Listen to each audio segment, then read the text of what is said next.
invité ce matin, Christine Marchand. Bonjour.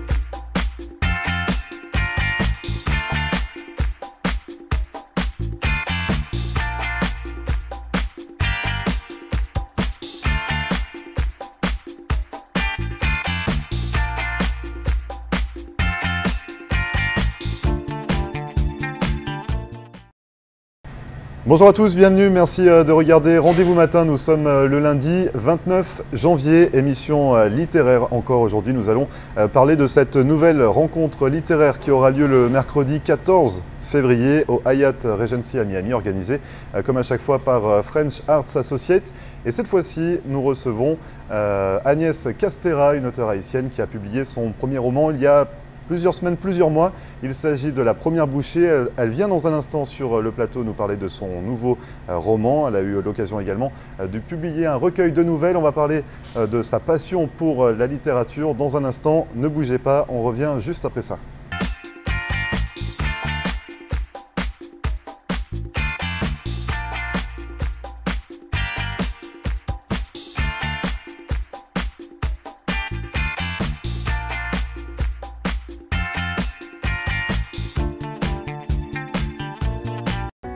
Richard's Motel Family of Lodgings est une entreprise de services qui offre différents types d'hébergements répartis sur 7 complexes dans les régions de Hollywood et Hallandale Beach.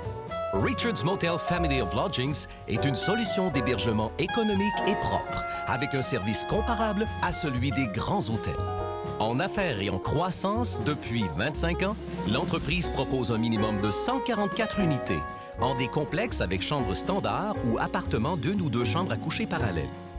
Notre entreprise regroupe différentes unités de motels, hôtels, des studios condos magnifiques, vastes, confortables mais sans le grand luxe et les coûts inhérents aux hôtels de renom, des appartements pour du court, moyen et long terme. Richard's Motel Family of Lodgings. 1-800-742-4431. 1-800-RICHIE-1. Visionnez notre site internet à richardsmotel.com.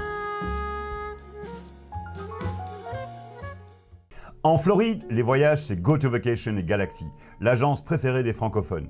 GoTo, c'est le spécialiste des croisières, des excursions en Floride, des voyages à Las Vegas ou à la Nouvelle-Orléans. Et surtout, le plus bas prix garanti.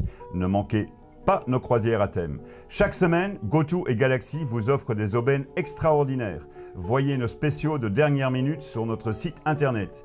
Allez, embarquez avec GoTo Vacation et Galaxy, numéro 1 des excursions en français.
Merci à vous de regarder Rendez-vous matin. Comme promis, on s'intéresse à la littérature aujourd'hui pour parler du nouveau roman d'Agnès Castera. Bonjour Agnès.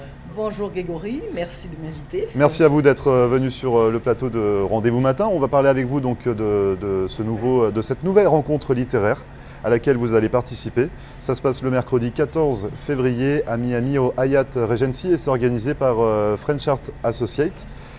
Donc voilà, vous êtes invité à venir parler de votre roman, La Première Bouchée. La Première Bouchée, c'est mon premier roman aussi. Premier roman, Ouais. donc vous vous jetez dans le grand bain des auteurs, c'est ça?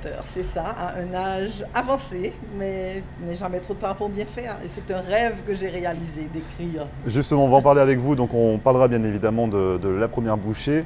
Ça donne envie en tout cas, rien que le titre de le découvrir.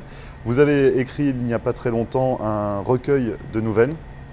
C'était en 2015, c'est ça, c'était il y a 2 ans. Vous parlez, donc c'est votre premier roman, c'est vos débuts un peu tardifs, c'est comme ça que vous les décrivez dans la littérature. Oui. Qu'est-ce qui vous a incité finalement à vous lancer dans la littérature? Eh bien, je dois dire que ça a été un rêve que j'ai eu toute ma vie d'écrire. Mais il fallait vivre, il fallait nourrir une famille, s'occuper des enfants qui grandissaient, les éduquer. Et j'avais pas le temps. Et à partir du moment où j'ai arrêté de travailler, je me suis dit, bon, voilà, pourquoi ne pas réaliser mon rêve? Et je me suis mise à l'écriture. Parce qu'à l'époque, c'est compliqué en fait de vivre de la littérature. Est-ce que c'est compliqué ça? Parce que vous dites, vous aviez une famille à nourrir, vous aviez des responsabilités finalement. C'est ça.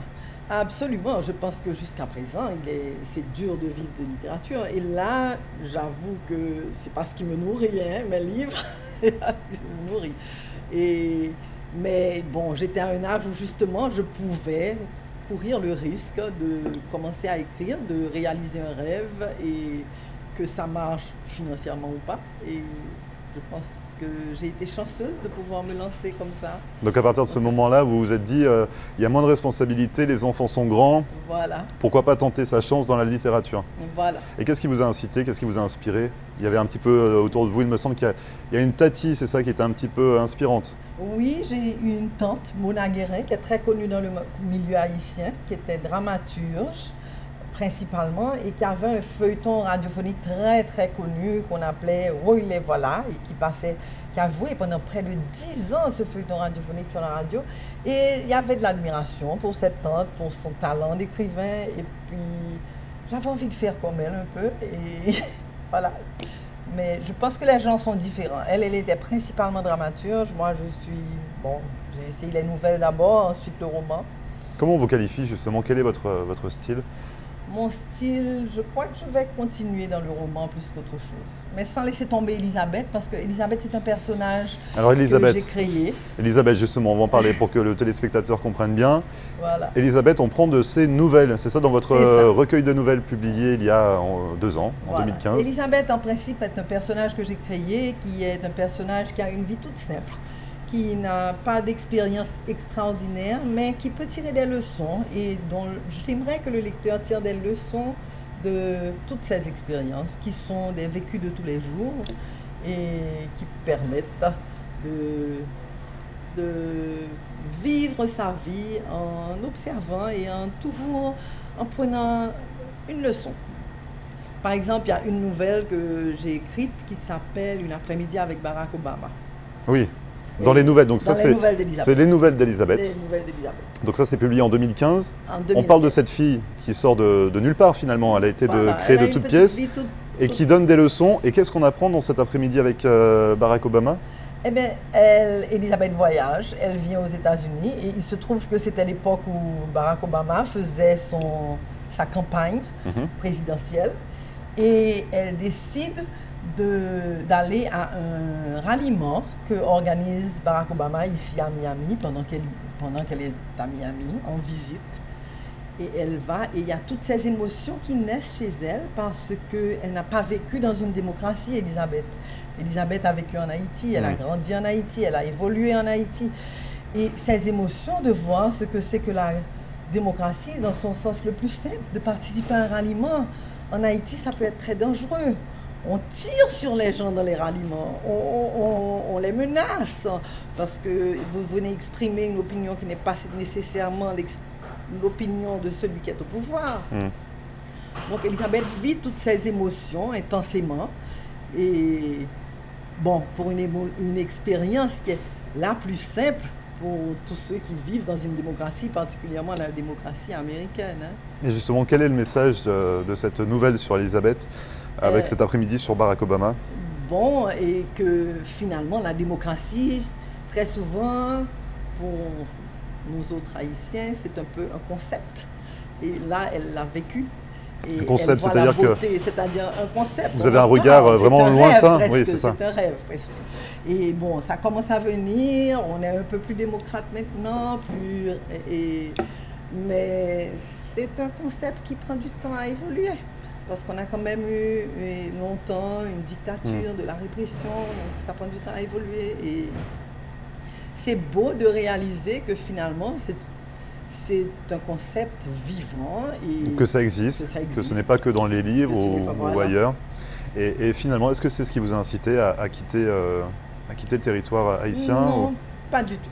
Honnêtement, pas du tout. J'ai mené ma vie en Haïti et je suis venue m'installer aux États-Unis principalement parce que mon mari avait du travail aux États-Unis, donc je l'ai suivi. Ça a été une opportunité? Une opportunité. Plus qu'un désir et une volonté de vouloir déménager à tout prix? Absolument. Et justement, exercer son métier d'auteur également, est-ce que ça a été un frein? Parce que vous disiez tout à l'heure que vous avez donc fait des études de droit. De droit. Vous avez travaillé dans la finance toute votre vie, oui. Que vous aviez votre famille à nourrir et des enfants à éduquer. Est-ce que également le régime en Haïti vous a également pas vraiment incité à être auteur à ce moment-là, exprimer vos idées? Est-ce que ça aussi, ça a un lien? Non, je ne dirais pas. Honnêtement, je ne dirais pas parce que, vous savez, éduquer des enfants, je pense qu'à toute période, une femme qui s'occupe de sa famille et qui travaille a assez de boulot pour ne pas... Bon, ça n'a jamais été pour moi un souci de ne pas pouvoir m'exprimer vraiment. Et j'ai vécu, si vous voulez, quelque part, j'ai accepté cette façon de vivre, ce modus vivendi qui disait ne vous mêlez pas de politique et puis voilà, vous avez une vie tranquille, ça y est, ne te mêle pas de politique. Et j'ai un peu accepté. Et ça ne m'a pas dérangé jusqu'à ce que je vienne vivre aux États-Unis et que je dise waouh, ça c'est la liberté, la vraie liberté. Donc vous avez essayé de l'exprimer à travers vos nouvelles, voilà. C'est ça? Donc là on parle de l'après-midi avec Barack Obama. Bon, dans une nouvelle, mais ce n'est pas nécessairement ça. C'est pas tout, voilà. Tout n'est pas autour du thème politique. Et justement, qu'est-ce qu'on peut découvrir d'autre dans les nouvelles d'Elisabeth? Dans les nouvelles d'Elisabeth, il y a un peu d'humour aussi. Et je parle par exemple d'Elisabeth qui a les larmes faciles. Il y a une nouvelle dont... Elle pleure facilement. Elle pleure facilement. Mais pour tout. Alors dans cette nouvelle, justement, je raconte des situations qui sont parfois amusantes, dans lesquelles elle se met, dans lesquelles elle pleure et qui peuvent provoquer des rires chez les gens parce que... Donc il y a beaucoup d'humour, je pense, dans Elisabeth. Et ce qui m'a plu, c'était le commentaire de certains lecteurs qui me disaient « Tiens, tu sais, tes nouvelles, moi je pensais écrire pour faire rire. » Et certains lecteurs m'ont dit « Tiens, tes nouvelles, elles m'ont mise parfois une larme aux yeux. J'ai été émue à certains passages. » Il y a eu de l'empathie avec le personnage alors du coup. Voilà. Et je me suis dit « Tiens, si j'arrive à faire passer une émotion, c'est quand même un succès. » Et c'est ce qui vous a incité à prolonger et à vous lancer dans le roman? Voilà.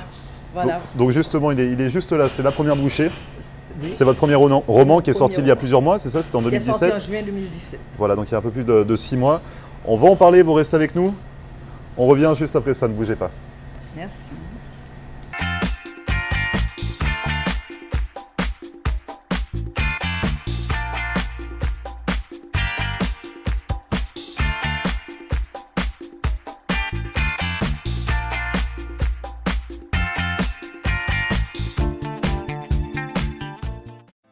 Marcelle Poirier, avocate en droit de l'immigration américaine et membre du barreau de la Floride. Ma vocation est de conseiller mes clients et de protéger vos intérêts afin que vous soyez en mesure de réaliser votre rêve américain qui est toujours bien vrai et réel aujourd'hui. Surtout, n'oubliez jamais qu'un mauvais conseil légal peut vous coûter votre futur et celui de votre famille. N'hésitez pas à nous contacter par téléphone ou sur mon site internet à marcelpoirier.com et nous serons très heureux, mon staff et moi-même, de répondre à vos questions et de vous recevoir au cabinet, j'espère très bientôt.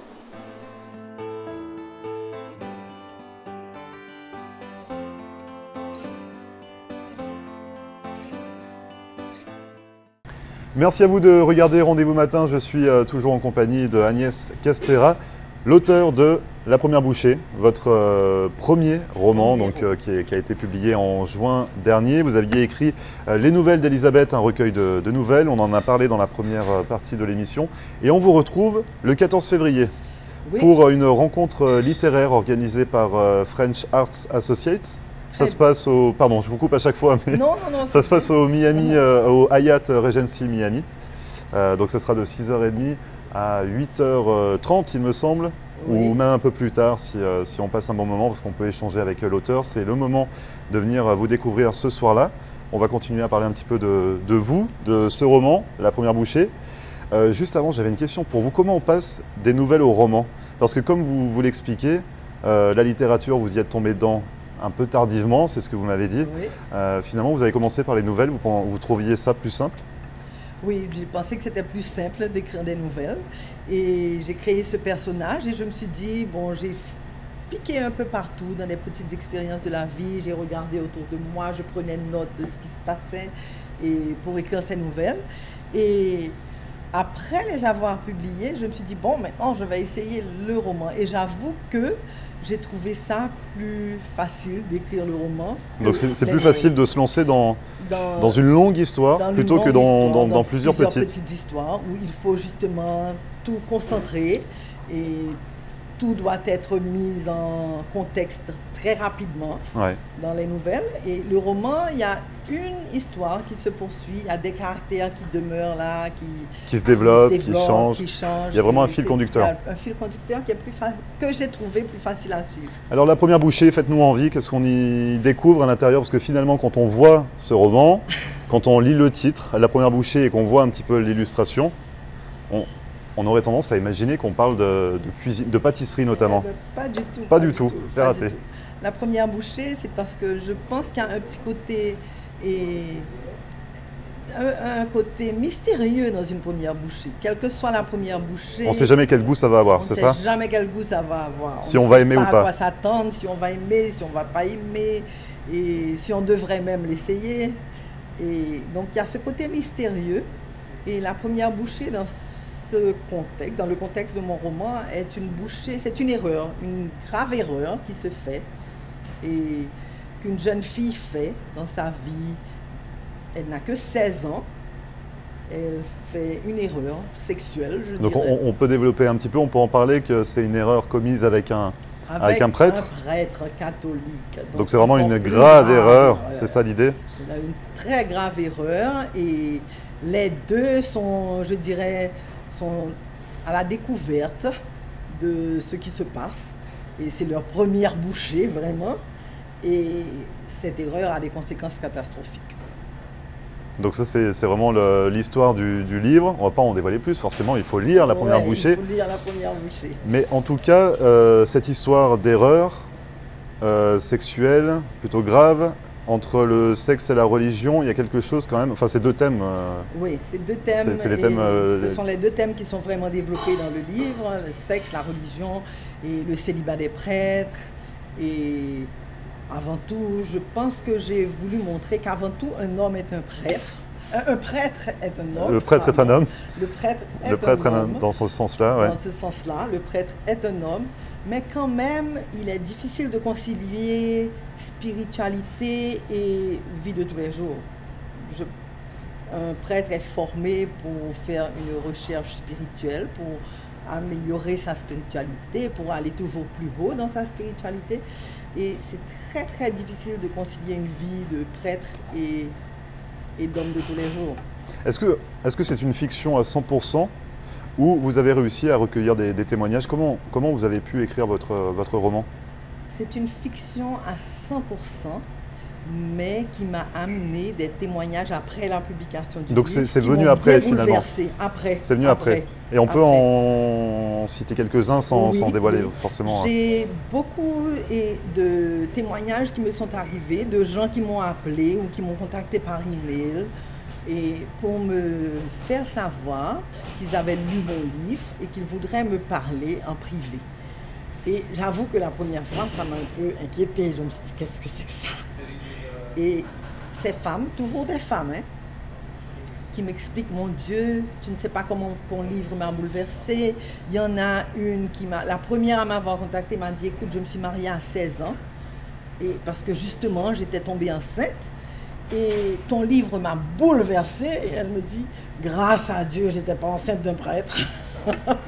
Parce que, et mon Dieu, je vois que mon cas n'était pas tellement grave, puisque finalement, ton histoire est beaucoup plus tragique. Mais elle me dit, ça m'a permis de revivre tellement d'émotions, de revivre tellement de... Elle s'est replongée finalement dans le passé. Dans le passé.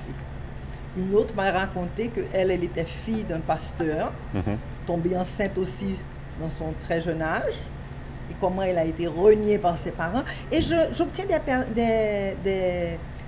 des témoignages très personnels, très privés, et ça m'a bien bouleversée, vraiment. Et ça m'a touchée aussi de voir que j'ai quand même touché les gens. C'est ça. C'est le but premier finalement d'un auteur, c'est réussir à avoir de l'empathie avec son lecteur. Finalement, c'est de lui procurer une émotion ou de lui faire passer le message. C'était la volonté également de votre premier roman?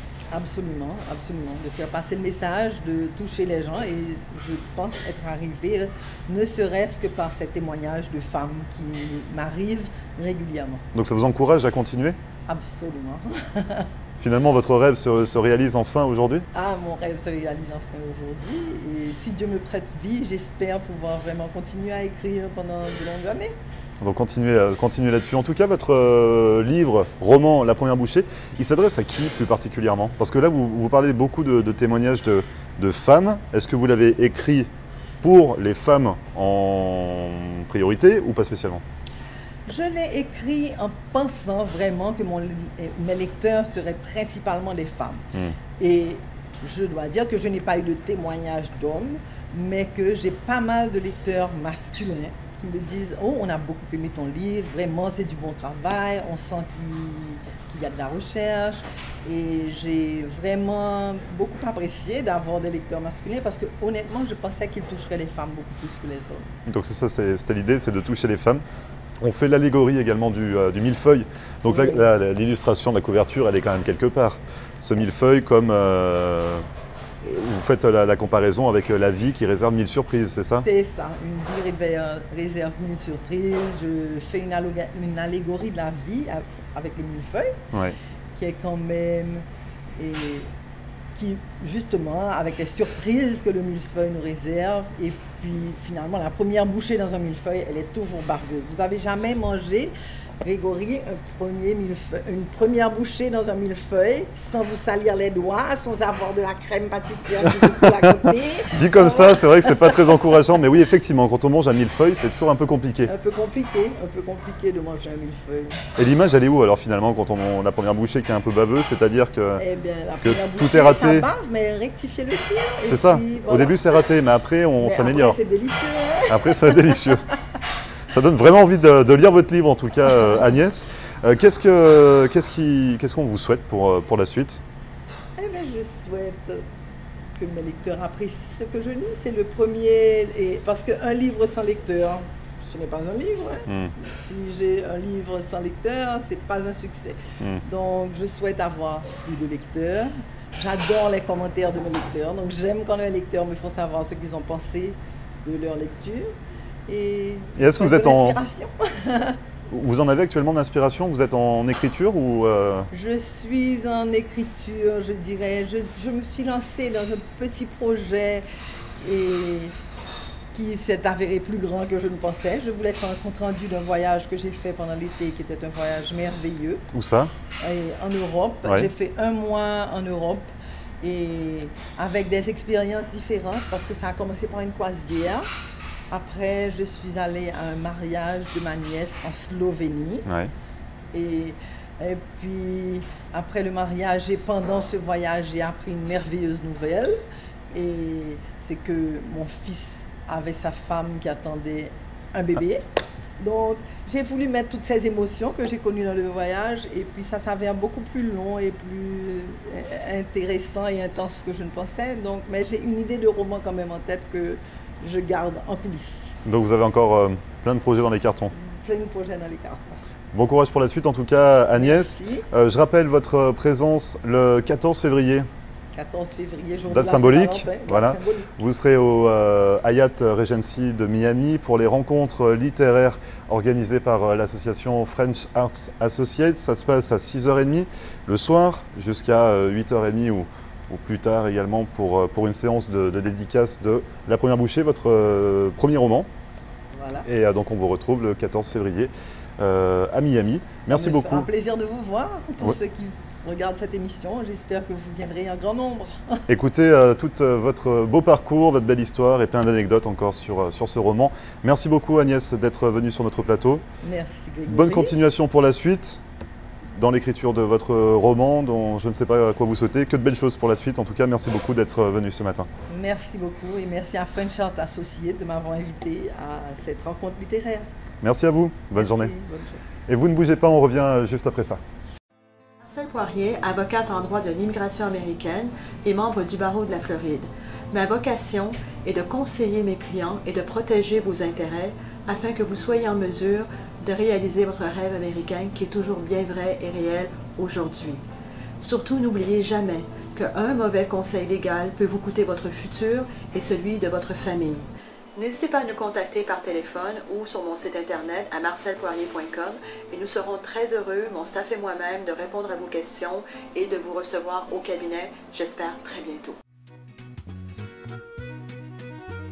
Bonjour à tous, bienvenue au Bistrot 1902 sur Hollywood Boulevard. Je vous invite à venir découvrir notre nouvel emplacement.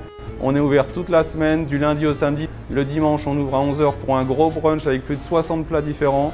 Jeudi, vendredi, samedi et dimanche soir, il y a de la musique live en terrasse. Venez profiter de cette belle terrasse. Pour réserver une table chez nous, 305 316 31 36. À très vite, on vous attend. Merci. Merci à vous d'avoir suivi Rendez-vous Matin, une émission spéciale littérature aujourd'hui avec l'auteure haïtienne Agnès Castera qui sera retrouvée dans quelques jours. Ça se passe au Hyatt Regency Miami le 14 février pour la Saint-Valentin à l'occasion des rencontres littéraires organisées par French Arts Associates. Ne manquez pas ce rendez-vous à partir de 6h30 le soir. En attendant, vous pouvez nous écrire ici à Floride TV sur floride.tv@gmail.com pour nous poser toutes vos questions. Et nous, on se retrouve demain pour une nouvelle émission. Dès 9 h, très bonne journée et à demain. Et voilà, nous sommes de retour pour Rendez-vous Matin avec mon invité ce matin, Christine